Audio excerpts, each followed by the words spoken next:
want to continue with your research that you said you were So for the district that you. in the end, you're right, it is a $2.5 million cut in a year that you just came off $1 million cut. Everything is going to hurt, but it doesn't mean that, again, when we go back to what I said before, we need to commit to come together.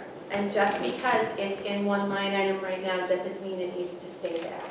We need to look at supplies overall. We need to look at contracted services. And we need to go back to say, in the end, what are we left with and how do we support the district with what we're left with? No matter what we decide tonight, no matter who goes or who stays, or the cut has to happen. There's no other way to do this. The hard work starts after that, and that's when the plans take place. And I think a lot of the work will be done in subcommittee because we're going to have to look at this. And we're all going to have to work together to make this work, whether it's teachers, principals, staff, parents. I mean, this is major. So, I mean, yes, we are committed to a plan. It's just we need to get through step one before we go to step two. Right, I think we really need an action plan for these cuts, because I think not just cutting and not having a plan is a little not the right thing to do. So now, again, for everybody who's counting, we're down to 1.4. So now, overall, when we presented the budget, a lot of the, we're getting down to capital and equipment. A lot of the furniture was cut out and before we went to joint finance. We're going to be working with the funds that we have in capital to have a really rich replacement plan. So we're reducing $11,000 in equipment reduction. That leaves us in the general operational budget, $5,000 for equipment replacement. If it is for health and safety, it is being addressed in the capital budget. That's a given. These are things that happen that cannot be repaired and replaced during the year. Again, we're developing a plan. If something happens and we need to exceed that, two things will happen. We'll come back to school committee for a budget adjustment, or we'll have an alternative source. So everything at the schools will be addressed and may just be done in a different way and very segmented based on when it happens instead of budgeting for it. So that gets us down to 1.45. And then we're reducing just a little bit in miscellaneous expenditures, and that's for program professional fees, and that's a total of $3,000. Now we're down to 1.5. Now we're going to start to look at. I thought we were at 1.4. Yeah, I mean We're at 1.45, we're just nitpicking it Oh, down. okay. So now we're going to get to, we're out of non-comp and benefits. Now we're going to start to get into reduction in the comp and benefits, which I think will be really important. So we were able to reduce the budget in non-compensation and benefits to get us down to the 1.45. Before we started looking at any reduction of staff, we looked at reduction to open positions due to retirement. So if I have a position and that teacher is leaving, they're at top step of $87,000 with longevity, we reduce those open positions down to $70,000. That gets us, for a new hire, it's about step 7, anywhere between a CAGS and a doctorate. So it's a pretty good place to be in, but there's still a reduction overall. Because if you leave an open position at a very high step 10, it would mean for other reductions somewhere. So we want to be really conservative and reduce as much as we can before we start reducing staff. So that resulted in overall about $86,000 savings. We looked at substitute costs over the past 5 years, and we'll be working on an aggressive plan on how to staff, whether it's support staff, substitutes, or instructional staff. Based on this, we're reducing the substitute line item by $87,000. We looked at stipends paid to staff for curriculum, other stipends, after-school activities, professional development, as well as overtime.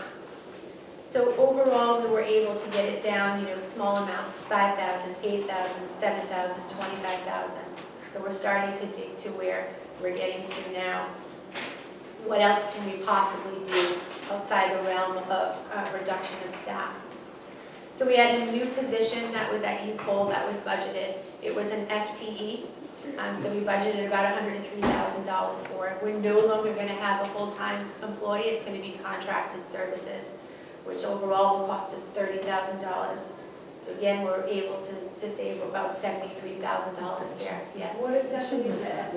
Yes. So it's a full-time, when you're looking at a point, it would be a staff person on hand. So I might be a teacher, I'm a full-time employee versus having a behavioral support specialist that's contracted out through service. So when you have them dedicated, contracted service in the connections room, you're not paying the benefits that you would have for full-time staff, and the consultant recommends that that is the best use of the funds right now, to have contracted services with the credentials in those connection rooms. So will they still be full-time? Yes, Hours-wise? yes. They will just not be on staff with all benefits. They won't be district employees. Right. And are we looking at teachers or RBTs? I don't know the specifics said. So that position itself, that's for a pathways contract. RBT? Yes. Raquel, Yes. may I ask you a question? You mentioned substitutes. I think we've been having a problem because we either weren't paying high enough or there isn't a big, not a big group of substitutes out there looking to work. So is that being realistic in cutting back on sub amount? Again, this is the plan going forward. We'll address this month to month. If and when we do exceed sub cost, it's coming back to school committee, doing a budget adjustment or looking for an alternative plan to get us through. I've been working with the director of HR to look at how we could service support staff substitutes. So we're going to look at a different way of doing things. And we're reaching out to different school districts. I know she met with Barrington just to see how other districts are creative with the way they get substitutes into a classroom.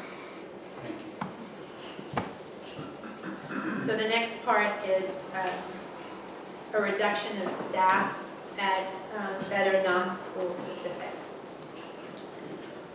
So there is an administrator. That position is to be determined. And that's a savings of $83,000. We reduced a technology support specialist. And that's a little over $69,000. The proposal is to bring the athletic director from full-time to part-time. That's a $46,000 reduction. There's an administrative assistant to the director of finance. The retirement will happen in the FY20 year. That position will not be replaced, so there's a 3-month savings. That's $13,000. We have the secretary to the director of literacy. It is split funded between grants and general fund. That reduction to the general fund is $25,000. The remaining reductions to grants allowed us in the beginning when we talked to shift some of the math coaching salary over to grants. We also have a secretary 10-month position of the Office of Pupil Services that brings to reduce that saves $55,000. Getting down to school specific, we had a new position in the budget, a math specialist at KMS, that is reduced. Again, just to reiterate, that was a new position not currently filled. Correct. So there was no layoff for No. that position. It's just not going to be filled Right. at this point. So I have a question, Raquel. So we were given this detailed by school with the account numbers, with the, it says, FY19 and the projected for FY20. Now this came with our original budget package that tied to the 57 million. In that, we'll just go to KMS. So in KMS, it had a coach, but it was paid out of Title II money. and then it had a behavioral specialist and a special ed MS, which were 2 new positions paid out of a different funding other than general fund. So I guess I'm confused at how we are taking it out of general funds when it wasn't budgeted there per the backup. So the coach, the math coach was new to the budget. There was a behavioral support specialist that's new to the budget, which we reduced from an FTE to contracted services. So we had 3 at KMS. We had the special ed MS. I'm just reading the documents that you guys provided, a behavioral specialist and a coach, all brand new. And they were all, none of them were general funds. The behavior, I'm not sure the document that you're looking at, but I can tell you that KMS math is general fund. It would not be in the grants. Title II money. I asked you what the accounts were, and one was Title I, one was Title II, and then there was another fund. So I'm just concerned of, like, why did we get documents that didn't tie the budget? So- Or What you might be looking at, and I don't have it in front of me, is that we have an elementary math coach that also does some work at the middle school. no, it's brand new, and it says KMS. Same thing with Pupil. And this is all new FTEs. Like here's 2 new for Pupil. One is general funds, and the other behavioral specialist. It looks like it's Title II. So IDAB is supporting behavioral supports as well as the general fund. So that is, there are different funding. Special education, IDAB is supporting special education, but there is a special education position in the budget as part of the connections classrooms that are there.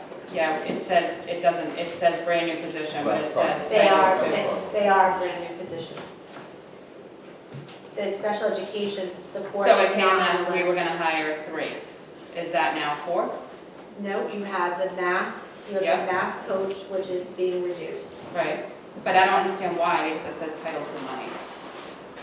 I don't know the document you're looking at, I can just tell you what's in the budget. I know, but this is what I'm having a problem with. This is the document that came with our budget saying this is the backup. So I guess I'm kind of concerned that, like, why isn't anything tying and, you know,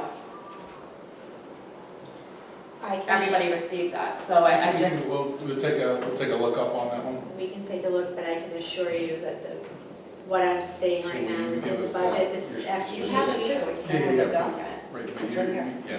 It's hard for me right now to reconcile something that I'm just learning about now, but Yeah, we'll get In it your in. packet, you know.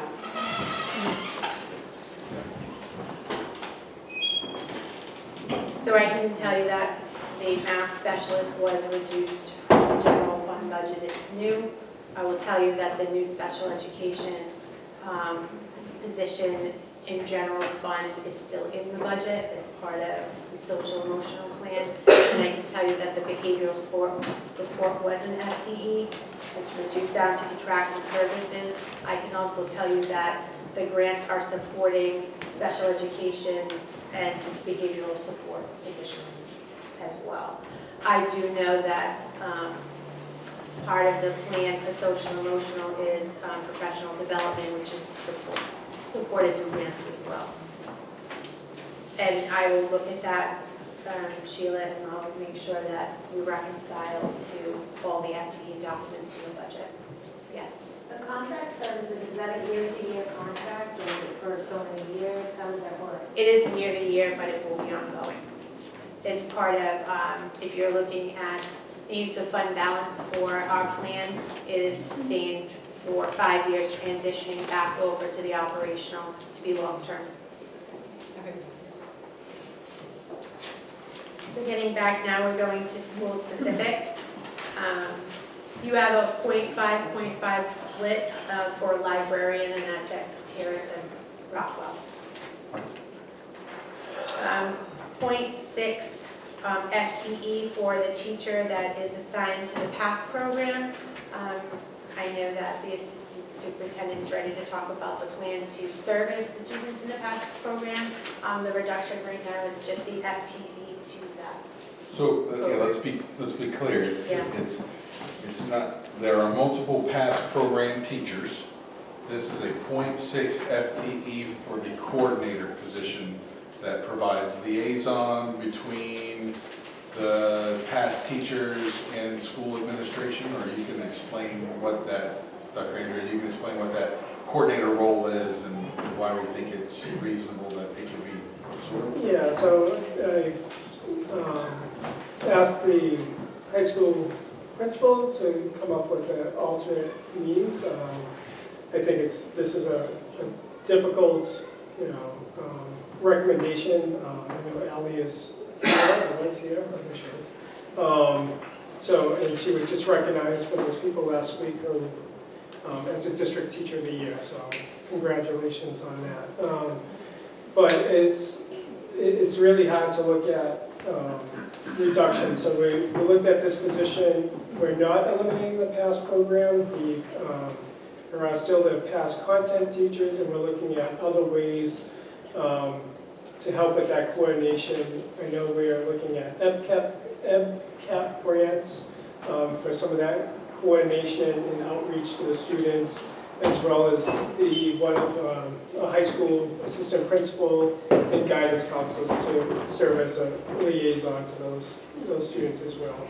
So the PASS program will be in place for those students, content-wise, and it'll be the liaison between the administration and the content teachers that we're looking at an alternative plan. And I think I sent that to the budget, to the school committee last week, some of the notes from the high school principal. I have a question. So are you saying that district teacher of the year is getting laid off and there's no definite plan on how we're going to implement what she's been successfully improving over many years?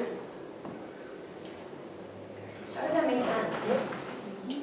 So again, I'm just kind of, I'm like. yeah, I think to Mr. Bradshaw's point, again, it's not a reflection on Ally's work. I think, again, that we're looking at a $2.5 million reduction in some aspects of it. So when changing the schedule, there was a reduction in PE services at the high school, which started the conversation, and then we looked at additional resources that were up at the high school that could be altered and modified in a different way that we could garner a savings and still service some students. So reduction in PE, but we're not meeting by law the amount of minutes So- they're supposed to be getting? Yeah, we're addressing that as well. Are we allowed to know how? Yeah, so we had a meeting with the union last week, and so we're committed to provide those services in the district. So when can we find out that information? That's So, like what so the plan is. we met with the elementary principals today to work out what that schedule will look like, and there'll be 100 minutes at the elementary. So will we get like an email or something? So it'll be in your child's schedule next year. Okay, thank you. I have a question about the alternate services and grants and all those things that you talked about. How concrete is that? As someone who works in social services and just spent weeks putting together budgets, I know grants are hard to come by. So when and how will you know that you'll have some way to make sure that this very, very successful program is coordinated? Because it is really hard when you don't have a coordinator driving a bus. And part of the success is having a coordinator who's making sure all of these children's needs are being met. Teachers are very busy.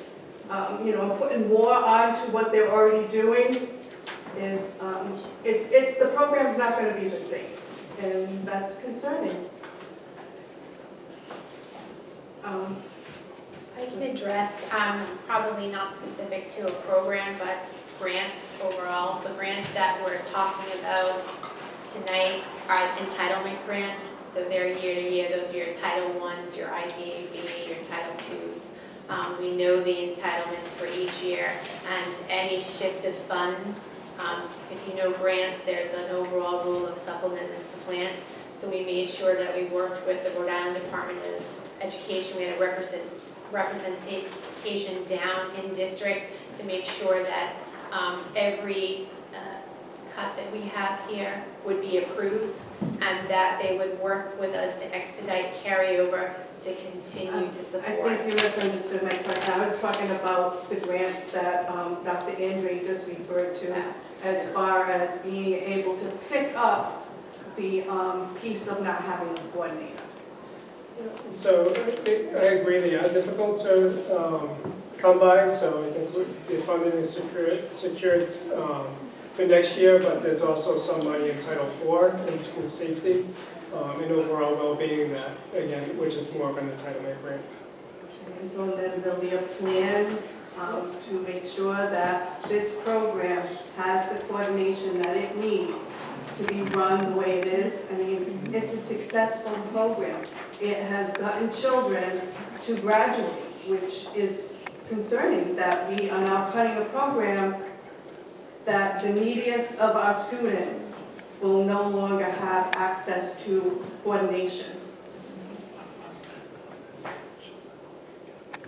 I have a question. How does it work as far as percentage of students that graduate? Like, does that affect the school budget in any way, or? So if you're talking about the funding formula, it's, if we were to have a reduction in staff now, it'll be impacted in a future funding formula. A reduction of staff? I'm saying like, okay, so. I mean, a reduction of, students, graduating. yes, right, yes. Okay, so what is it, if you have a reduction of students graduating, what happens? And if you overall, what they do is they do average daily membership. So when you're looking at on the funding formula, it's part of the calculation. So they kind of equalize it throughout the year. They do two data pulls, one in October and one in March, and they equalize it over the year. So whatever happens in 2020 will be reflected in a future year. So the average daily membership that was calculated in October and March of this year went into determining what our reduction would be next year. Yes, right. But I think the question is, and we've run into this in the past, and the Phoenix this has been in the headlines a couple of years ago, I know it was a big article, about our drop in graduation rates, and then you're penalized, in lots of ways. So this speaks, the past program, we know personally, probably everyone in this room, knows some child who without that structure and that support would have dropped out of school, and thus would have reflected on our graduation rates. So it seems like we're really kicking ourselves, and we know, we're hearing all these figures, but is there somewhere else that we can be looking? So if we can, I know a lot of us are jumping in here tonight, Yep. and that's not fair in many ways to you people because you've been working on this.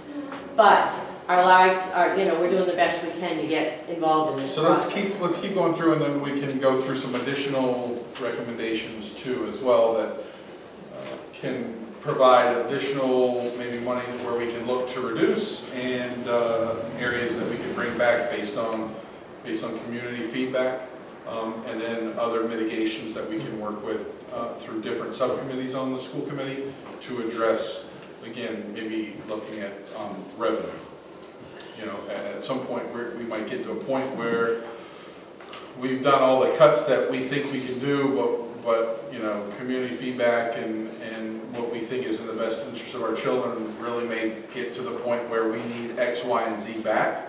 And then, of course, as Raquel mentioned earlier, the next step is the revenue for it, right? You can only close the gap by either increasing revenue or cutting. And if we as a community and we as a school committee determine that cutting isn't the direction that we want to go, then we need to look at the revenue and where we can make up those gaps. So I think let's continue going through, and maybe one more question or two, and then we want to keep going, and then just one question behind you, and then I'll go to you. I think it was you. Oh, I thought You're you were saying standing. somebody else. No, No, no. I thought you were saying somebody else Oh. behind me, I'm sorry. So to kind of piggyback on the community feedback, I have 2 separate petitions, which has a total between the 2 of 484 people in support of Ms. Lewis, a lot of them students with comments, parents about how she made such a huge impact in being able to solely get their children to graduate. My main concern too is, I really think that everybody needs to look at the long-term projection as to who is going to be running this program when she's done it as the coordinator solely since it started. Are they qualified? Are they going to have the same drive? Are they going to have the same reception of students that she has? And also the fact that it's not just getting rid of the coordinator position. You're losing a PE health teacher, the coordinator, a mentor, and also somebody that provides services to the student athletes when they are in the after-school program. So she essentially is doing 4 positions, not 1.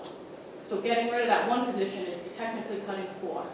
And we can't afford in this district to make any cuts. I understand that there is a budget issue, but cutting 1 to cut 4 is not going to work either. So we need to look how that is going to actually affect everything long term.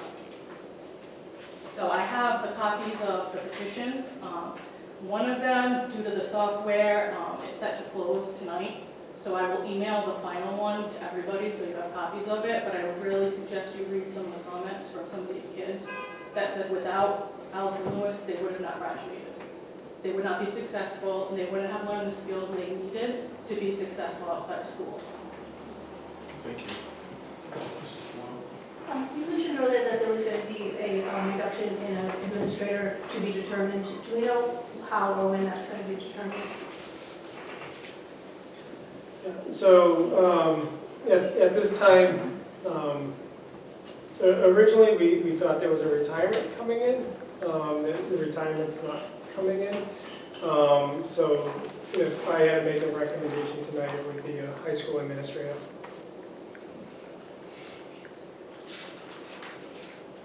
So because that's, I would just like to say that I think that would be a huge mistake. Having been at the high school for 23 years with the administrative staff being reduced quite a bit over those years. And the administrative staff that we work with right now are spread so thin. Every single one of their duties are optimal every single day. I think we've, again, I don't think it's, I think every single administrator in the district works extremely hard and diligent at any building level. Again, I think we're trying to present a budget to this, to the budget subcommittee and the full school committee, hearing the concerns over the last 6 months on how do we preserve as many teachers as possible. And so when we're trying to cut $2.5 billion and looking at all areas, as Ms. Pellerin continued through the list, there's a perception that we're already top heavy on just administrative K through 12, that in a $2.5 billion budget reduction, there would not be an administrator on there. So again, I want to be able to, hearing the concerns of the committee, that there would be a reduction in administrator, and we would have to restructure, repurpose as we see fit. But it is, a lot of these reductions I do not, on a $2.5 million, the high school is getting hit and crushed incredibly. I mean, there's no doubt about it. And I think that's a reflection on 10 years of the reduction in state funding. I think we've cut in many areas. We have a pretty lean organization throughout the system. And then when 80% of the budget is personnel and people, it's hard to reduce $2.5 million. I think we've heard a number of smaller items, and we will present a couple of other options. But I think we're trying to balance on between teachers, administrators, Council 94, and the least impact to the classroom. So it's really hard to make $2.5 million cut this year after years and years of million-dollar cuts. I see Bart in the back, and, you know, he said it many years ago, that you can't cut your way to success, and we're at that point that there's very little left without deep impacts, whether on the administration, teachers, Council 94, and this is where the impact is coming. So we're teetering on the edge of how much we're using for fund balance without actually going into a structural deficit. And we need that revenue stream in a couple of years of how do we get out of that use of fund balance. So this is really on the edge. And I have to give, you know, Dr.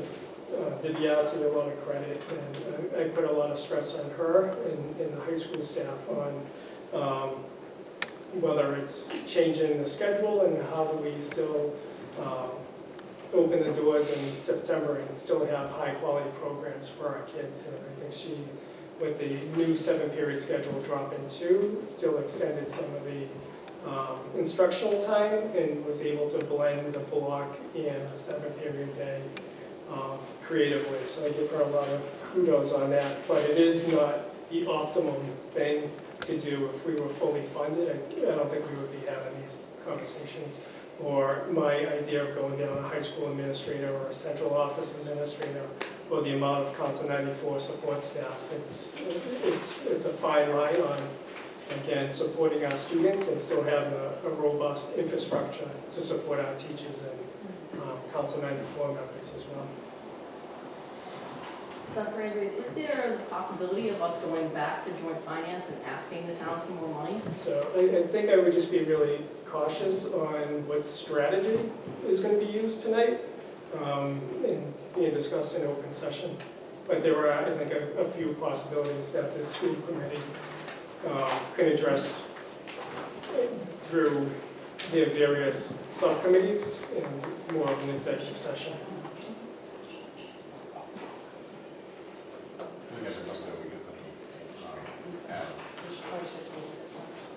Okay, please. So we're almost at the end. The other reductions are from the high school, and it's coming from going from block scheduling back to a traditional schedule. That would be a reduction of a business teacher, an art teacher, 1.4 physical education, 1 it's industrial tech STEM teacher, social studies teacher, which resulted from the retirement, and a science teacher. Overall, with all the reductions in comp and benefits, starting from the adjustments to retirement to stipends to open positions to actual reductions of staff, that closes the budget gap at 1.4 million. So that is the proposal in front of you tonight.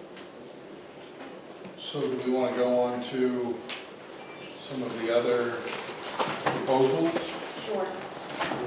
Okay. Which would you like to, want to go through mine or? Sure, I can, so in meeting with the subcommittee chair, he asked us to give a couple of proposals that would suggest different reductions. So do you want me to show you those? And Yeah, sure, go ahead. So the alternative proposals from the subcommittee chair would be a reduction of an administrative assistant that would be administrative assistant to the assistant superintendent. It's 1 FTE that could result in a savings of $77,000. A 0.4 reduction of a custodian at New Cole, resulting 0.5, sorry, resulting in $33,000 savings. 1 custodian at Holt Andrews, resulting in a savings of $67,000. A 0.5 custodian at Mount Hope, resulting in $33,000 savings. 2 secretaries at Mount Hope, totaling $95,000.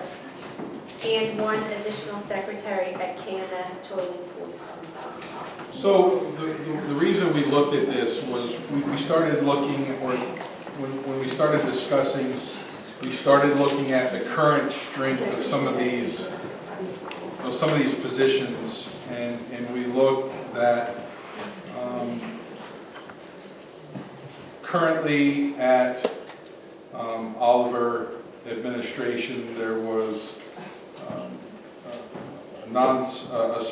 administrative assistant in the superintendent's office, an administrative assistant in the assistant superintendent's office, a secretary reception in the business office, an administrative assistant in the business office that we already discussed that was going to be reduced. There were 3 secretaries in the Office of Pupil and Personnel Services, one of which was already discussed tonight, a 10-month.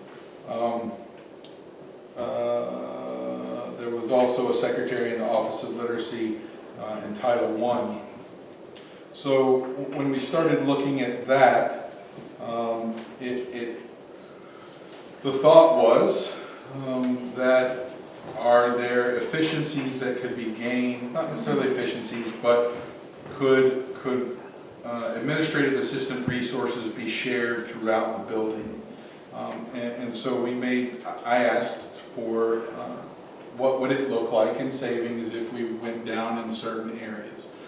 We also looked again at school-based, and we understand, and I'll stay on secretaries for a while, that there are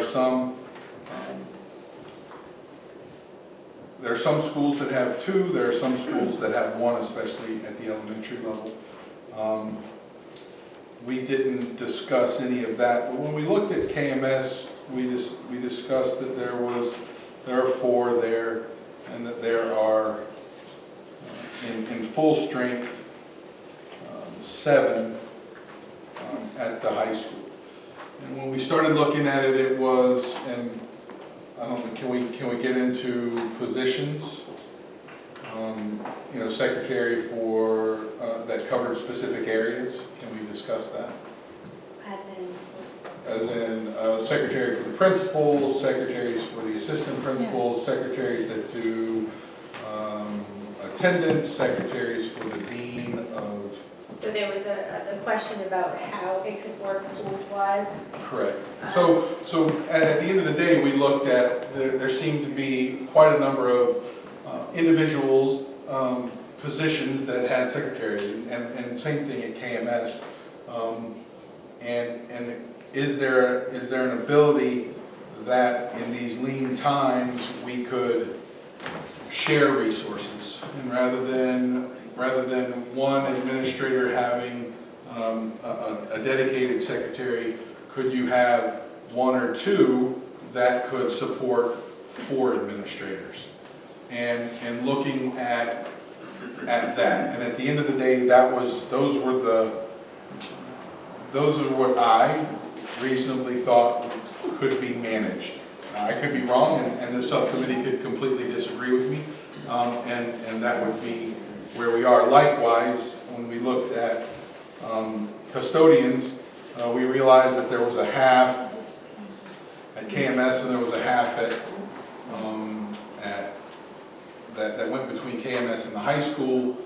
And when we looked at were there possible reductions there to make it easier, so if I went down a half at Hugh Cole, could the person that was the half at KMS also cover Hugh Cole, and now the distance I have to travel between jobs or during the day is much less, so there's a little bit of efficiency there.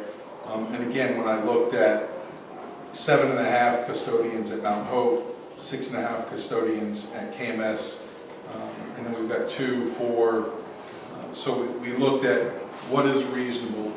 And when we asked, and the concern that I had was that we tend to, right, wrong, or indifferent, we've said this many, many times, that in this type of organization, we are a service organization, we're going to be heavily on salaries and benefits. But it seems like we always look to teachers when it comes time to make the cuts.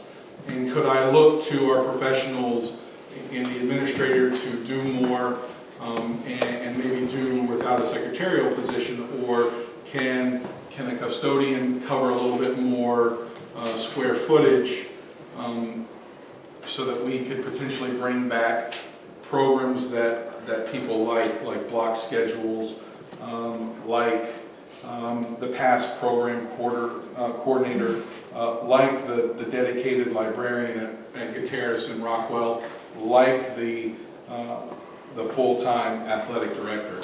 And so I asked for us to look at a couple other options. I think in the previous subcommittee meeting, Mr. Ramos asked for other options. And so when we sat down, we looked at, are there areas that we could look at secretaries and custodians that typically, that sometimes in a perception, could be an incorrect perception, tend to get shielded when the cuts come. And we look at our teachers first. And so with the reductions that Ms. Pellerin just mentioned, if this subcommittee thought it was feasible for these buildings to operate at those levels, there would be an additional $354,000 worth of savings. So when I look at the total of what I promise I'll look at this. And when I look at a total of what you and the community have said to us, is that we would like a full-time athletic director. We would like a full-time librarian at Gutierrez and Rockwell. We would like the past program coordinator to come back. And we would like our block scheduling at the high school back. That comes to about $757,000, $7,058, let's call it. So if we make some of these additional adjustments, and this committee or the full school committee agrees with that, then we could close that gap by $354,000. And then we would go and look to somebody's point, the other sources of revenue. And where could we get an additional $400,000? So it just was put on the table as a suggestion, as a talking point, as another option that Mr. Ramos had asked for at the last subcommittee, and so it's here for discussion this evening. Now, I'm sorry. Eliza, please. Yep, no worries. So this year alone, we've cut 3 Council 94 members, 3 secretarial positions, and we have 1 maintenance unfilled. One maintenance position unfilled and unbudgeted. When you say the high school has 7 positions, they're down to 6. Out of those 6, 3 work 10 months. So they're only there during the school year with the kids. KMS, same thing. There's 4 there. 2 of them are there with the kids. We need the support staff. Just for argument's sake, I would love to hear what your breakdown is of what the secretaries, just for instance, at KMS, what their job responsibilities are and what kind of jobs that they do that you'd be able to cut one.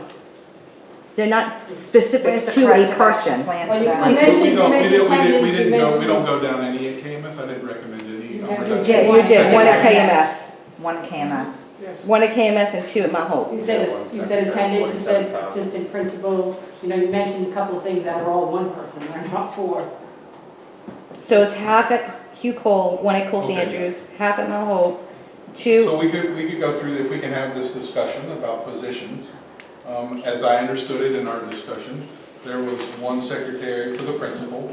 There was 1 secretary that covered, I think, the other 2 assistant principals. No.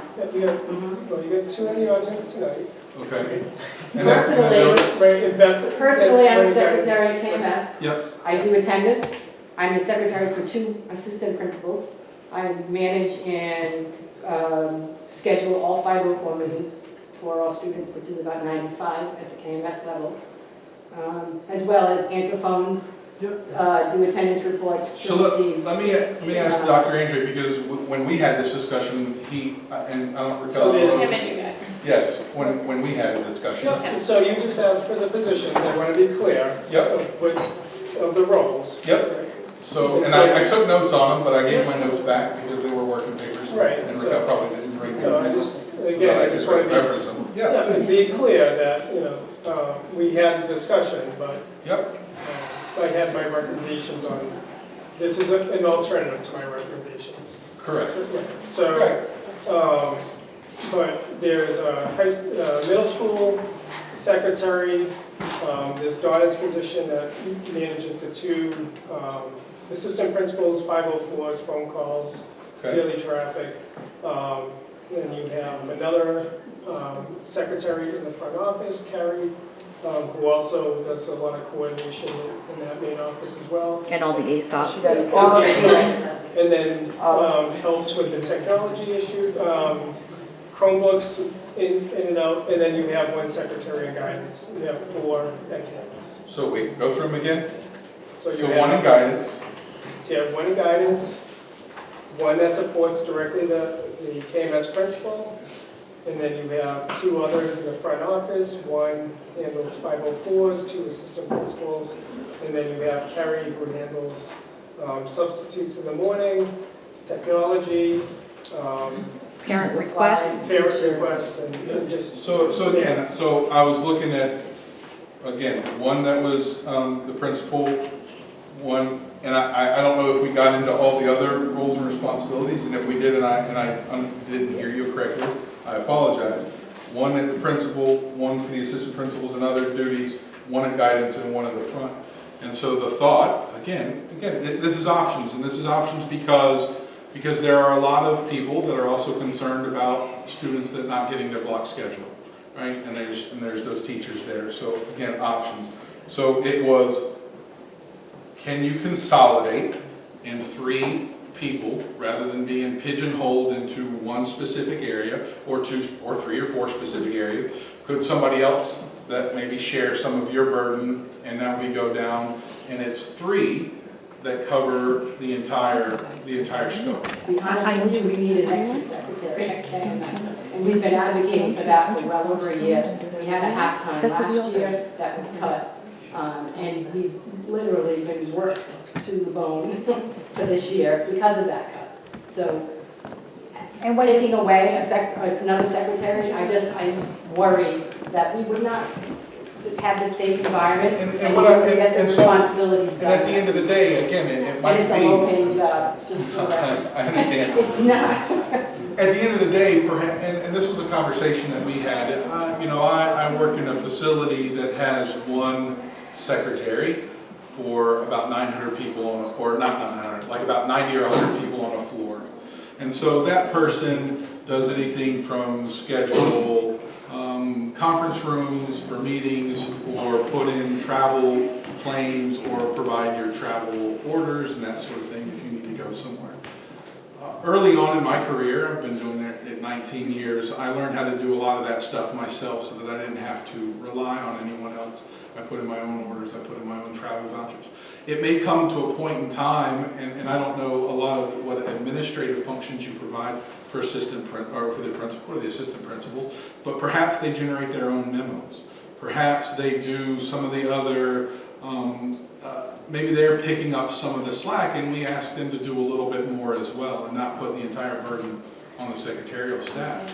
That, again, it's an option. It was out here for discussion, and I'm glad everybody came out tonight so that we can discuss and hear. But when we're looking at 2.5, and we're getting rid of block scheduling, and we're getting rid of half of the AD, and we're getting rid of the PASS coordinator, and we're getting rid of a librarian, those are things that we have to consider as well. So the thought was, is there something in your job that the people that you support can take on some of those additional? So the majority of the things people No. we're supporting all day long are the parents. Yes. All day long, in and out phone calls. So do we stop the phone calls? Do we stop answering phones? Do we tell parents, no more dropping anything off? No, your kid can't be a walker. He's gonna take the bus because that's what he's scheduled to do. That's the majority of our day, is attending to parents. So I don't know how you alleviate that. You want to talk about numbers, you're talking about 760 kids in one school, talking about 90 staff members. They all, as well as all their parents, rely on those secretaries every single day, all day long. I personally never leave on time. That's a mistake. I don't know how I would do my job to add one more job into my already chaotic schedule. And when Liza says dealing with the parents, they can be a tough crowd because they want it to be perfect and we want it to be perfect. And the nature of the beast is you keep cutting and we're not going to be able to get to every person's request to know what sporting event is canceled today. I want my child to be a walker today, not a bus. I need her to get a book. I need this. The requests that you hear would blow your mind. And now to just piggyback on Tammy not leaving on time, I'm up at 5 and the first thing I do before I even get out of my bed is check ASOP to make sure I've got subs in. And I'm texting at 5 o'clock in the morning. And that takes up the majority of the morning. Just getting subs to where they need to be, who's shifting, who's going where, who's covering this one. I would encourage you to come into our offices and take a look. Absolutely. Spend the day with Really, us. honestly. You have the president of the school committee sitting right here. She's in my office a lot. Spend the day with us. Spend the day. busy We don't sit around eating bonbons, I can assure you of that. I don't think anybody suggested that, believe me.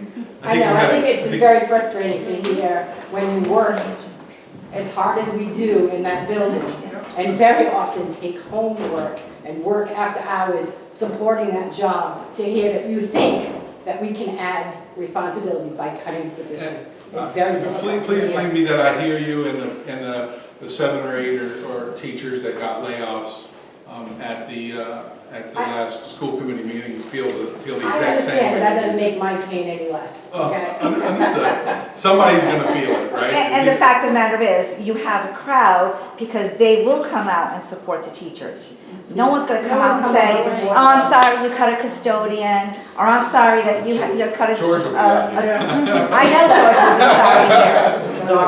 I know George will be sorry to hear it. I know George will be sorry to hear it. But that is the fact too. No one's going to come out and beat the drum for us. We have to beat our own drum. And you have to look at the jobs that we do.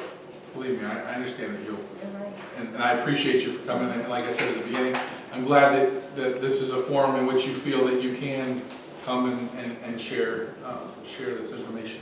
I think we had somebody in the back. I had a question. I know at previous subcommittee meetings we had gone over comparison to our district with other districts for tech, in comparison to our budget and what their budget was and amount of staff. And I know it was gone over that we were projecting to maybe cut one tech staff member at $69,000, if that's correct. So that still puts us at about, based on the other information at past meetings, at about $531,000 versus about the 3 other districts are spending. Have we looked into that further to find out what they're doing, how their dynamics work with functioning? So I'm actually the one that did. I looked at Dartmouth, Mass, Barrington. Barrington actually has about 180 people more than we do. 7 buildings, 6 buildings, same kind of dynamic.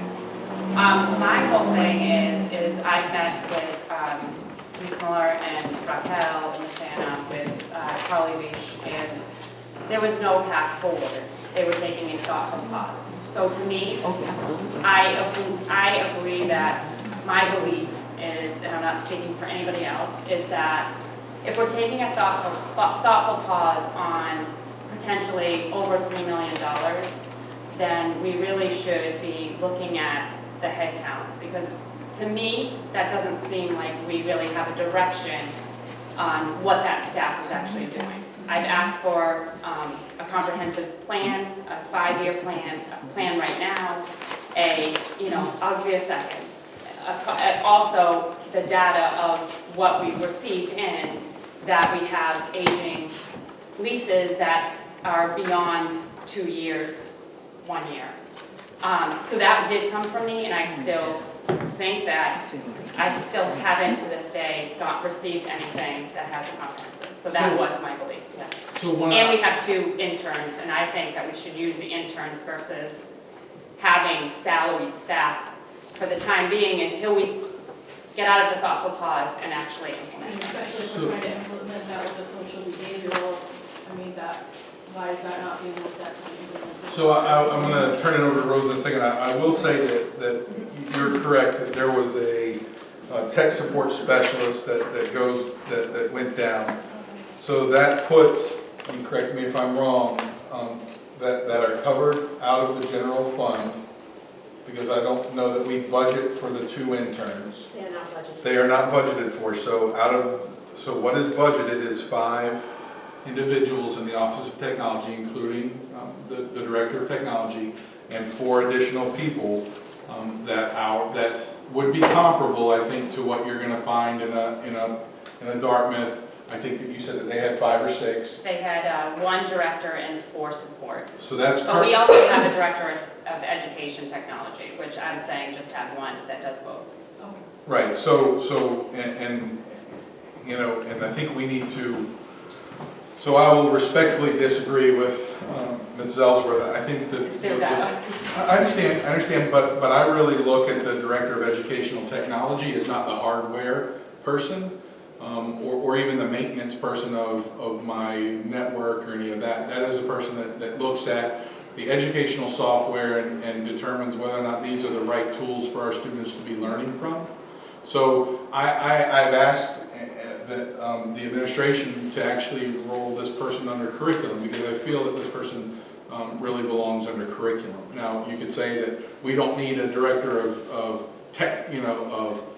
technical curriculum, if that's what you want to call him, but then that would put that, of course, that burden would then go to Mrs. Santa here as the assistant superintendent in the Office of Curriculum. So at this point, with 1 director of technology and 4 support, and then again 2 part-time interns, which, and Rose, you can tell me how many hours a week that they work.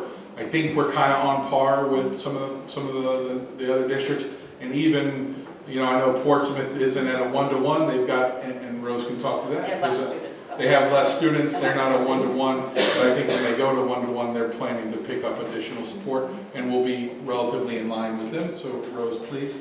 So when I first came here, and I did come from Portsmouth, there wasn't a plan. Well, there was a future-ready plan. So I was asked to put together a 5-year plan, and it was the philosophy of the prior financial director to give me a plan and we'll find a way to fund it. And that's what I was told. Now, what I've learned most recently with our new financial director is that the plan that we have does not have revenue with it to support it. So the thoughtful pause was, while all these other things are going on that we have to take care of, let's take a look at what we need immediately so that we can do everything that we need to do with technology, and then get our 5-year plan together, which aligns with the whole district and the 1 budget. And the revenue. And the revenue. So I respectfully disagree that we don't have a plan. We do have a plan, I've but asked you for it and I haven't received it. So I just want to be clear what we have been working behind the scenes on a plan, and the reality is that it is contingent upon the adoption of this budget. By law, we are required to submit a 5-year plan 30 days after the adoption of this budget. We said that we will align the technology because you can't just look at technology siloed, we have to look at everything. We've been working to cost out for over 5 years to say, do we lease, do we purchase, do we do a hybrid, that it has the flexibility in years where we don't have revenue, that we'll be able to still service the district with the resources we have. George has been working in conjunction with this to say that if we were having a year of high replacement cost for technology, it may need to be low with equipment replacement. This has all need to be worked out, and really it depends on what we're looking at here and how we can sustain it. We also said at this point we would need to reach out to the towns to really say, what is the revenue stream? Because we can't just look at it, as Rose said, just on the expenditures. we have to get a commitment from the towns to see what that would look like. And if they're doing something that's overall year 2 and 3, that's not the year that we can request that. We're also looking at the overall capital plan and how we're going to continuously fund this. Because currently in Bristol Warren, the way that capital is funded is reimbursements from housing aid on current projects. And then the adoption of the policy that says anything that you end with general fund comes in to support capital. The tighter you get at the budget, the better we get at budgeting, the less money that's going to come into that capital. So I want to say we are looking at it. We can't do everything at once because it's a building block. And I definitely think, and we've had this discussions many a times, but I think when we put the budget together and we were told that it was a semi-zero-based budget, and I received documents that don't tie and are not even close from technology, and then we would sit and say, we don't have an idea of where we're going. I think we need to take a thoughtful pause then and regroup of what we really need essentially, and then build it back up when we have that plan. And I think we had in years ago, I think the school committee adopted a future-ready plan. I think that it's just been, every year we don't get the budget we request, the plan changes. And something has to fall below the line, and typically it's technology. And so every year it seems like that future-ready plan or that 5-year plan that was generated, it gets changed, and maybe it just doesn't get updated and then redistributed timely enough. I don't know, but yeah, I think we did have a plan. I think we do have a plan, but I don't think it's accurate at this moment. It needs to be aligned with the current philosophy of the new school committee and the new finance director. Or the budget that we put And- together or the with budget. the backup Yeah. that doesn't tie. I mean, that's what my concern is, right? So we put it together, a zero-based budget that doesn't tie to what the document said. Did that, yeah? So, I'm sorry, it was your question, ma'am? Did that? I just was curious because I know it had been discussed previously where it was at this point in time. Yep. I have one more thing that I want to add about the interns.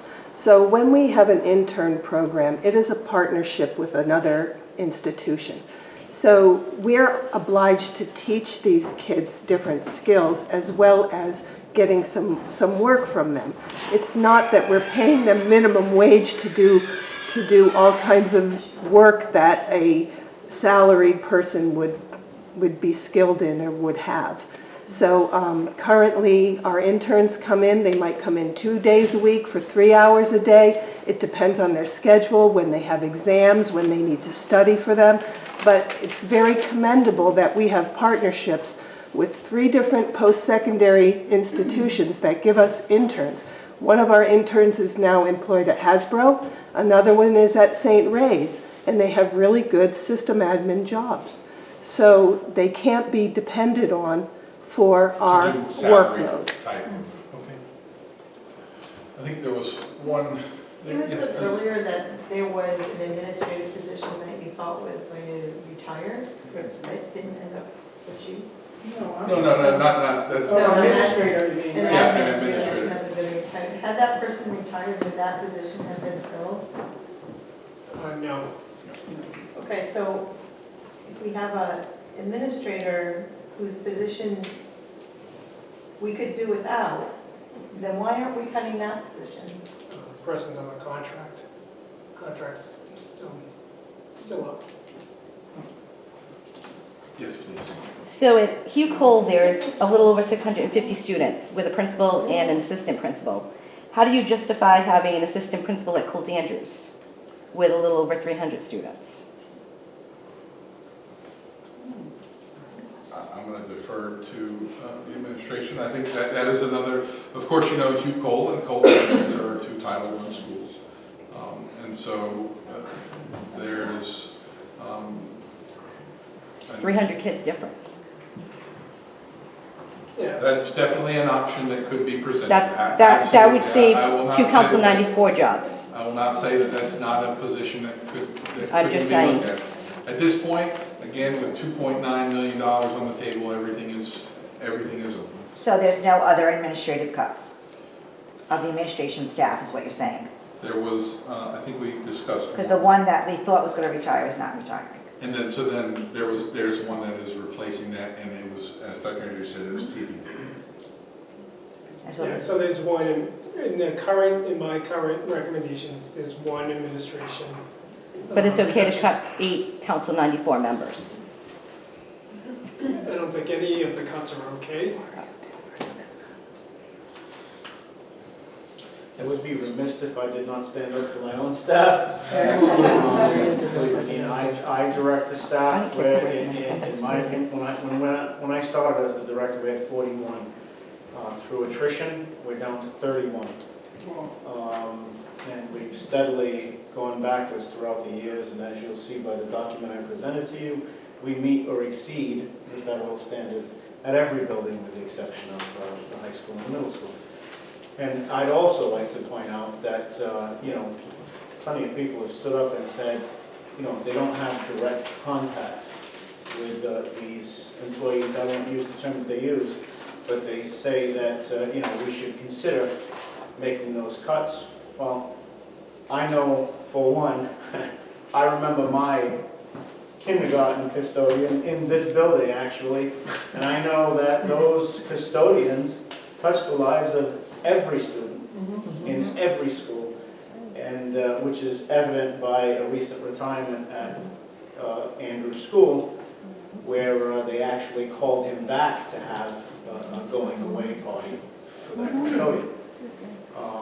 So, I mean, I want to throw my hat in the ring as well and say that, you know, my staff is pretty much down to a skeleton crew as well, and I will also be voicing my displeasure along with everyone else when that time comes. And just one, oh, go ahead. No, go ahead. And just one more thing that was brought to Tammy and my attention a couple of weeks ago is that 10-month secretaries work 1 day a week over the summer to start getting schools ready. That number was not budgeted for. What was that? I'm sorry. 10-month elementary Yeah. school secretaries work 1 day a week Yeah. to start rolling over for the new year. That was not in the current budget. So as of right now, we have no secretaries in the elementary buildings for the summer. So that is, we budget based on contract. There is a memo that's generated every year giving the ability for clerks to come in as additional compensation. Memo's been in existence for 20, 35 years. I was gonna say 20 plus years. 25 that I've been here. We also work 5 days before, 5 days after.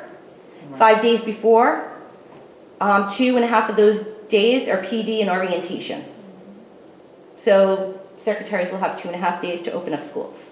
There will be no class rosters, there will be no class lists, there will be no class schedules, there will be no placement letters going out to parents. You will have kids coming in the first day of school not knowing who their teachers are, or teachers not knowing who their kids are. Thank you for the input.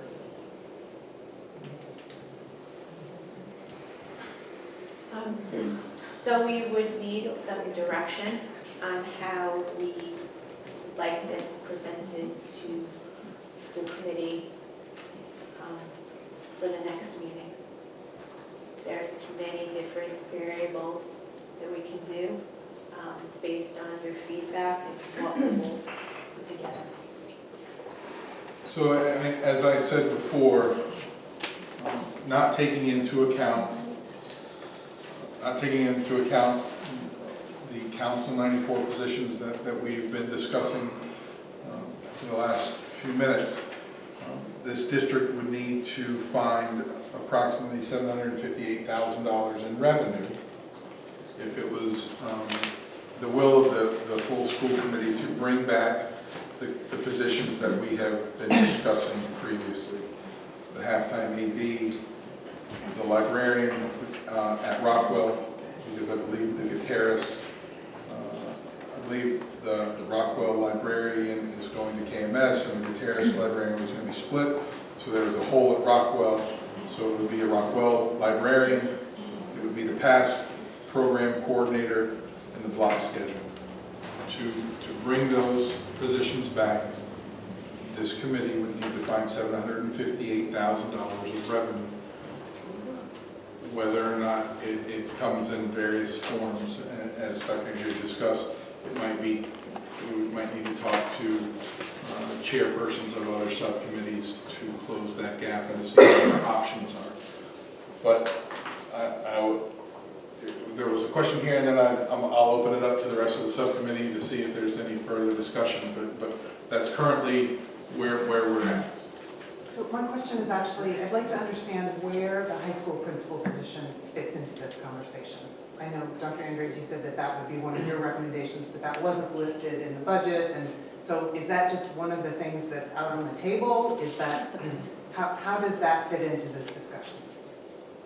If you don't, Dr. DiBiase is here, and if she wants to voice her opinion, that's... Well, no, I don't understand how it's, who's proposing, whether it's been proposed or whether it's on the side. It was proposed, 83,000 from a whole, one admin and a whole. Maybe just clarity, that with all of the different discussions and lists that we've gone down, I heard you say that your recommendation would be one of the high school principals, but yet I don't believe the director of finance listed that as one of the positions from the document. We're not looking at the document, so I'm... Administration, TBD, and then somebody asked the question to Dr. Andre, if he were to decide right now what that administrator would be, what would it be? Okay. Correct. She did mention the district administrator as a TBD, and that was at this point in time, his recommendation. And I can say it's not Dr. DiBiase's recommendation. Well said. It's not my recommendation either. And also, the only other thing to add to that is we've had a lot of discussion about, like you said, no cuts or good cuts. When I think about the assistant principals at the high school and their duties, we're talking about somebody who runs all of the SAT, all of the PSAT programs, all of the scheduling programs, all the college admission programs. The list is just endless, and when we're just talking about things, who would do all of that would be my question. And who would do, and traditionally in that assistant principal's role over the past, as long as I've been there, it's been one person that's overseeing the SIT committee. I have to let to look at it, but that's, to me, that's a huge question, how that would play out at the high school without that role. It's really overwhelming. Thank you for your input. Yeah, John, please. Yeah, first I'd just like to thank everybody that's here advocating for your positions. You can see the passion in everybody's face. Yeah, right, so we have to cut all this. It's not going to be easy. We knew that months ago when we were doled up what we were given from JFC. And yes, we don't generate revenue, so cuts is our only way, although there might be some other options once we start getting into strategy. So, Brian mentioned, Adam said something about, well, let's look at other options because maybe you want to, although there's recommendations from the superintendent, maybe we'll want to change a few of those. It wasn't just Adam, I'm the same way. So in my mind, you're looking at the cuts at around 2.5. We should really be looking at other cuts because let's face it, as much as we're really focused on the here and now, next year, if JFC gives us less than what we asked for, if the state continues to give us less than the funding formula, the people that are fighting for jobs now and we can save them, we're going to be going through this grind again. So it's kind of scary that we're going through this, and it's tough that we have to squabble amongst ourselves, but that's the position we're in. And I know Brian didn't, and I'm sure Sheila and nobody else up here wants to see anybody cut, but again, it's the nature of the beast, and internally we have to figure out. So it's great that you come out, you make your comments, because now I understand better. Because I will tell you, there's a few that are off the superintendent's recommendation, although I do appreciate a lot of what he's done and the group has done. There's a few that if I can change it, I like to do it, but we got to figure out how we're going to do it. If it's possible, and it's tough probably, but if there's a way to kind of go along with what Sheila is saying, and it's difficult, because I gotta tell you, I also believe what Raquel is saying. Raquel is, hey, we have a fiduciary responsibility, we gotta make the cuts. That's it, bottom line, you gotta make the cuts. Okay, and then the impact afterwards is, how do we have to, how do we have to absorb that through trying to pull people in to try to cover down? And I got that. But the other side is, as we're making our decisions, and this is to Sheila's point, and part of the problem is we're going through this so fast, and we're trying to make the right changes, but quite frankly, we really need more time to do it properly, to give it justice. If we cut a few, several individuals, I feel like we might be losing that justice with some of them because we didn't do maybe more due diligence, but at the same time, we're under a time crunch, we're trying to just do the best job we can. So maybe we can create kind of an impact. I like the idea of maybe looking at the superintendent's recommendations all the way down. Maybe we can even prioritize them. Some of the stuff that Brian mentioned, maybe we can add on to the bottom. Or if there's other recommendations out there that we think about up until next week, we can do that. And then maybe start looking at, even if it's a small impact statement as far as the prioritization as we rack and stack stuff. It's something that I'd like to do if we can do that. But again, I'd like to thank you all, and this is going to be a tough one. So thanks for your comments. Appreciate it. So this committee has no action, right, this evening? Oh, please. So I know that we had talked about doing a deep dive forensic audit back in December, and we've been talking about it pretty much every meeting we kind of get to. I really believe that looking over the past 3 years of actuals, and I know that we're moving stuff around and all of that, I do, just being in the district, I see things that are wasteful spending and not being efficient and effective. And I think we need to, and I've said this from the beginning, we need to look and clean our books first. And I know we're under the gun now, but I've been saying this since December and years before when I used to sit with you, Mario. I just feel like we didn't do a good enough job cleaning our house, right? Meaning that we're going and we're affecting kids directly. The PASS program, the athletic director, all of these things, and we could have fixed this from the beginning. We're not going to get the money next year. We're not going to get the money probably the year after that. We just need to be more effective and efficient. And I bet you all of these ladies out here that are from KMS or high school, they probably have ideas of where to fix and what they see as issues. And I think that we just need to come together and stop siloing our decisions and making it more of a community base. Because we're not going to get the money next year. And we just need to clean our house and do things as effective and efficient that benefit our kids, to make sure that no child is left behind. And the past programs here, and the athletes are there, and the chorus, and whoever, but we're just randomly cutting things because we didn't do our job from the beginning. And I'm not that you weren't here, I'm just saying, and it has no reflection on you, I'm just saying, I know from 6 years in this district that we are definitely not effective and efficient. So we need everybody's help to have ways of cutting. And I think if we got their help and looked at our books and go and cleaned up and got an audit and figured it out together, I think we can be in a better place. Question before, I know you'd like to respond, please.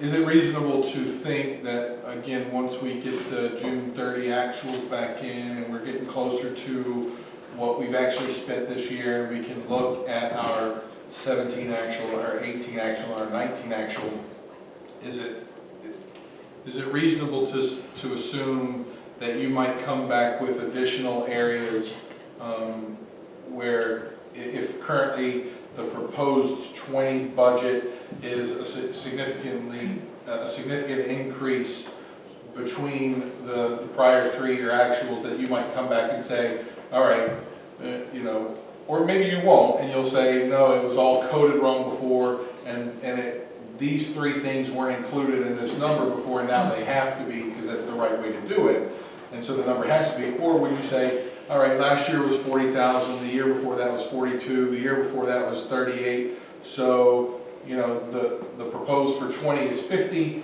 let's close that gap a little bit more, and let's look a little bit more conservative at 45. Is that something that you might be able to do at a later date prior to September 30th? That's a lot, so let me just try to peel it back with a couple of things. Let me be very honest with you. Yes, please. I'm new to this district, but I'm not new to budget cuts and efficiencies and everything else. We all know that. This budget, your general fund budget, is $53 million. $43 million of that is salaries. So when now you're taking that away, now you look at what's the 10 million. So you have the requirements that you need for health and safety, so take another $1 million off of this. You have transportation, which we're required to transport children, so take that off of there.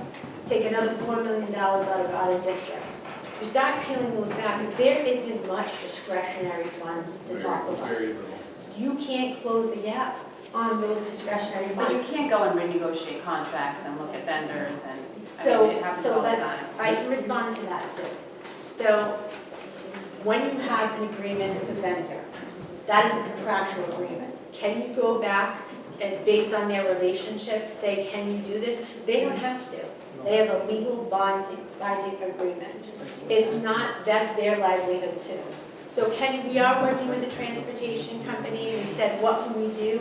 Really, the savings that they said is as every other district is doing, is bell times, change of bell times. It's not something that we can do right now. So, getting back to where we are before, there are efficiencies that we can do. Are we addressing it? Yes. You do it slowly and you do it the right way. It can't all be done at once. I enjoy audits because I'm a numbers person. I've been through them before. They are based on best practice. What we can do is learn from other districts and implement that right now as we're doing. There's a lot of things we have to peel back. You have to look at, but we're focusing so much on the cuts, and as John said, this big piece that's missing, that's the revenue. You're right, next year you're gonna be in the same situation because you have contractual agreements, that's gonna increase. You have contractual steps, that's gonna increase. There's no way about it. If you're gonna go back to the unions, I caution you to be careful to talk strategy in an open meeting. You know, I caution you on that. There are ways to close the gap, but going back to the original policy, you can adopt a conditional budget. Nothing has to be finalized until September. That gives us the entire summer to work collectively as a team to close this gap. So if you agree on some things, and we can look at all data all day long, I don't care, I'll look at it all day long as I've been doing. All we've done is produce reports, do data, work weekends. I was available all weekend. Anybody could email me, I would have done anything. And I will continue to do so because we are all in it together. But if we continue to fight and do this, it's not effective. So if we adopt a conditional budget and we can agree on everything but the $750,000, let's all commit to working together as a team to close the gap by September. And if so that would be my recommendation, if this committee was going to take an action and make a recommendation to the full school committee, is that we would look at this. But I'm only one person, so I'm just talking about myself. So I understand. That we would look at this conditional budget with that $758 to be looked at it over, between June 30th And that's what and we will- September. That's my recommendation as the chairperson, but again, this committee won't provide a recommendation because it's not on our agenda. Can I ask a question about that again? Yes, please. I don't know, I was looking, and maybe it's more for you because you brought up the policy, Raquel, but when I was looking back at old agendas, because I remember in past years, this recommendation coming from this committee. And it hasn't been listed on there in the past as a recommendation from the superintendent. Supported by the budget subcommittee. So I guess I'm just not clear on how the process is going to work since it seems like it's going to be different this year. What we could do is, because it's not on the agenda this evening, we could. Because what's not on? an action to provide a recommendation to the full school committee on the preliminary June 30th budget. It's not on the agenda, so we can't take action on it this evening. But what we could, if the subcommittee is willing, is to have a meeting prior to the regular business meeting and discuss it and Because my provide fear an action is- at that, provide a recommendation at that point. My fear is that without a recommendation from this committee, we're going to have, just continuously have the same discussion. So to be provided with a direction with what Ms. Pellerin was talking about, how it can be a continuous discussion, makes more sense to me, and it's more in my experience of how the process has been done in the past. I don't, otherwise it's just comes to the full committee as another, open discussion. the same thing we've done forever. We've got to start making progress. That's a great idea. Right. Yes, please. I like your idea better. I mean, I think sending her and the rest of the committee a recommendation, but I think we should meet before the primary meeting. Here's the other side to it. We brought about right now, I know we lost Nick, he was here earlier, but roughly half the school committee members, a little bit less than that, aren't here. So the expectation is that as we start doing the cuts, they're certainly going to chime in.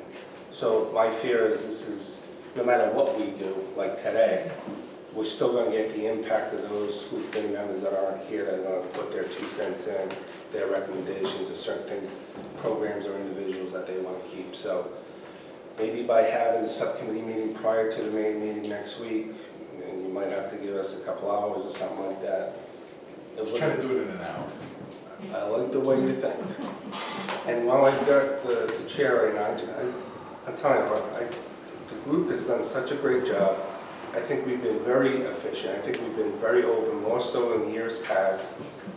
I think, and I always told Jill, I like the idea of a forensic audit. The problem is if it's going to cost a lot of money and it's jobs we can hold, but you can substitute it with other audits that have been out there, best practices, then somehow in her schedule over this next, maybe next 6 months, we're going to have to identify some kind of downtime which you can focus on that with, whoever, we could get in from other school districts that have actually gone through a forensic audit and really look to see if there's any more efficiency. I know we're not perfect, but I got to tell you, I think efficiency-wise and being more transparent, more so than I ever remember. So, I really appreciate your work. And, it's the I know Sheila's, we're all passionate, so this is all good. We just got to get moving in the right direction and just do the best we can. So I think that's going to be the plan forward. So the plan forward will be to have a meeting, that's probably scheduled for 6 on Monday, for this subcommittee to provide a recommendation on the preliminary budget. Yes, please. Just a clarification and just a little question. I'm out of turn, just tell me and I'll be quiet and go away. But for those of us that don't have contracts, and you potentially take this budget beyond June 30th into the new school year in discussion, with some of us potentially being cut or cut partially, how would that work? That'd be a good question for our personnel subcommittee. I don't know how that, Dr. Yeah, Andrew, it's going to be on the agenda Monday night. For contract renewals. That part, in other words, will not go through the summer. Right. Because that has to be done. Monday night. Right. But she's saying for the ones that aren't, you're saying for the ones that aren't on a contract, that needs to be, is that what you're saying? Well, so my position, the potential cut for the AP is at the high school, if those pieces, because they're monetarily, they're budget-based, aren't resolved before Monday, how would you with us? That's something we just have to address soon. We have to make the decision and then say, find the money. no matter what's going to be done before the end of the month.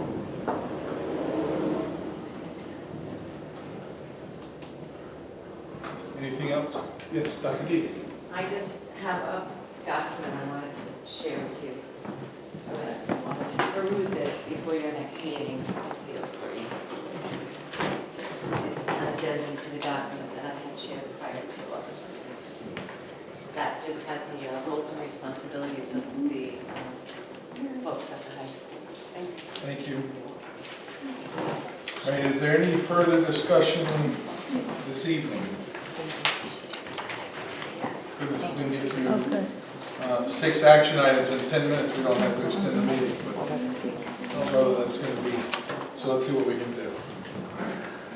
All right, recommendation to the full school committee approval of the landscaping bid. So as I understand it, George, we do not have a bid. We're going out to bid. We're going out to bid because we did not go out to bid the first time. Well, there were some errors in the first.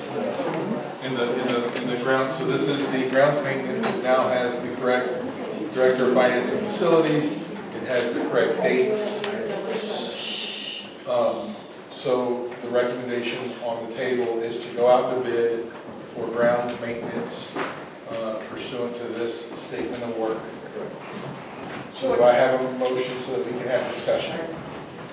Make a motion to go out with it. All right, we have a motion to go out for a bid for grounds maintenance and a second. Do we have any discussion? Yes. George, the mulch, could you say that again? Why would we include the mulch, playground mulch for the elementary schools in the bid? Well, we've always done that in-house. Okay, so the bottom. We're talking about the Playground, yeah. chips. Chips. Not the standard mulches you put in your. Yeah, the chips. certified chips. Yeah. We've always done that.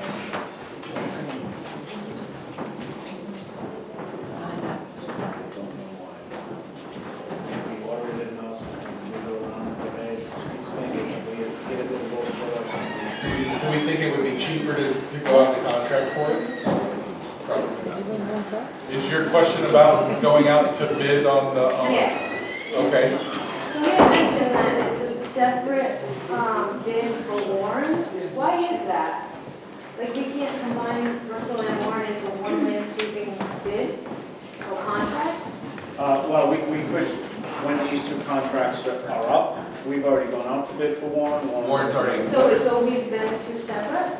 We've always been two separate. Now, in the future, I just would think that it would be cheaper if we had one contract for both because it's a larger, We've absolutely visited that, through the process, when we first regionalized many years ago, we cut the grass in-house. And then as time moved on, the then administration said that they wanted to have it go out to a contractor, just in Warren, because Bristol was already awarded. So that's the only reason it was separated. It was okay, I was just never curious, I don't joined. know if you had to do it separate or if it Because, we kind of get really crazy cheap pricing in Warren, for whatever reason. There's a lot of competition, so we've never really veered from it because we get it done for near nothing. Yes. A question for Raquel with a statement George just made, that years ago we used to do the grass cutting in-house. Because we have to maintain that maintenance and that 1.5, Article 9. yeah, the Article 9, would it make more sense to bring back that custodian to do the landscaping versus an outside contract? Any way you slice it, you have to spend X amount of dollars on maintenance. Whether it's contracted or it's in-house? Whether it's contracted or in-house. So the question. So it doesn't matter either way? So the question would be, can you get it cheaper via? In-house versus, and I don't know the answer to that.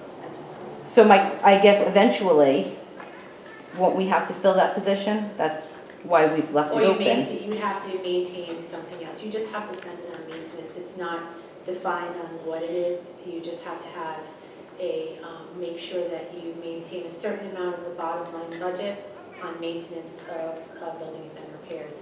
Again, as we talked about before, there are people that are going to try to fight this. Do grounds count as buildings? It's questionable. What'd you say, right now, someone's gonna go fight? What? There are districts that are going to fight Article 9. Oh, thanks. Is there any more discussion on going out to bid? From the city? All in favor? Aye. All opposed? The ayes have it. We're going to go out to bid pursuant to this statement of work. Okay, next is approval of the installation at KMS of a new water fountain donated by the National Junior Honor Society. Do I have a motion to approve installation of it at KMS? It's a new water bottle filling station, correct? So moved. Do I have a second? Second. Any discussion? I don't think it is. I think it's a bubbler. This is the one that the national, I thought the national. It's a water filling? And it's going to go up on the second floor, I believe. It's not my If it were understanding. just replacement in kind, we wouldn't have to come to the committee, but it's been their practice in the past with past committees, that when, if it's going to be a water bottle filling station, we should bring it to the committee's attention. So this will be in addition to the one that the PTO authorized and we voted on at the last meeting. George has to keep fixing it.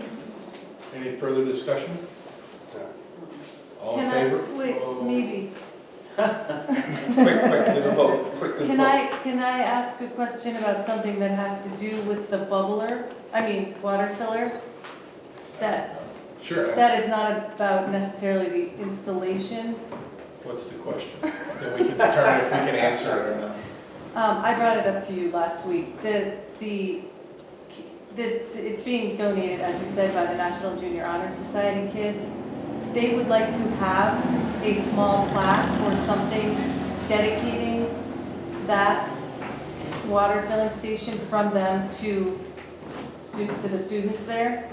And I understand that PTOs have donated and they don't have plaques, but I also think probably it's a different situation because this is kids. Yeah, a little bit. Yeah, like kids, So I don't know that we can- kids donating to kids, I think would be like a great thing to probably. So I guess support. the question would be, in the past, when students have donated things to the district, have the students provided the plaque, or has the organization that was making the donation, if it was the senior class providing something going forward, did the senior class provide a little plaque?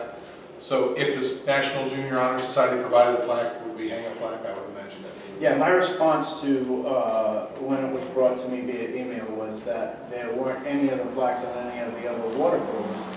I would want it to come before the committee because I wouldn't want other groups to feel like, you know. Well, David's totally fine. We've yeah. had it for a while. So I don't think we could vote on that because it's not part of the installation, but I think, I don't see any reason why if the National Junior Honor Society provided a small little plaque that says donated by, that we should prohibit them from being installed. Just like any other organization that would provide something to the district would provide their. I might even buy him the plaque, I'm guessing Yeah. it's pretty cheap. It probably would be. Okay, thank you. But again, if it's the will of the subcommittee, we could discuss the plaque at the next time. I'm going to take the plaque. Okay. Me too. In fact, I'll make a donation, Aaron. Okay. Yeah. We'll all donate. Collecting plaque donations. And if the parent group argues about it, I'll get them a damn plaque too. All right, all in favor of installing this water bottle With filling plaque. station? Aye. With a plaque. All opposed? Kids. Do I have a motion to extend the meeting past 10 o'clock? So moved. Do I have a second? All in favor? Aye. All opposed? March. Next is recommendation to the full school committee for approval of the athletic fields drainage phase 3 bid. Do I have a motion to approve that? So moved. Do I have a second? I imagine there will be some discussion. Is there discussion on this recommendation to the full school committee on the bid of $1,040,000 to move the hammer cage and install a real softball field according to the base bid? That's currently what we're discussing. Is that the recommendation? It's to move, the recommendation is to move the hammer cage to the softball field, I or believe near, that is up the- behind that the softball Just field. the one. The $1 bid is million $1 million, includes 40,000. moving the But it's co-located with the softball field? Yep. Yes. All right. And it has the approval of the athletic director because she would like to host meets and you have to have that capability for hammer and discus in order to. Right. Helps our kids, scholarships, all that good stuff. What do we get cents on the dollar for that? Is that included or do we lose that money because We still get that. All right, so, all right, we're good. Any further discussion? All in favor? Aye. All opposed? Okay, next action, approve the food account services policy changes as recommended by the Policy and Curriculum Subcommittee. Do I have a motion to approve those recommendations?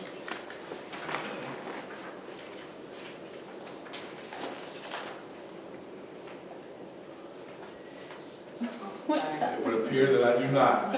What are the recommendations? Well, we need a motion. I totally forgot. And then there'll be discussion.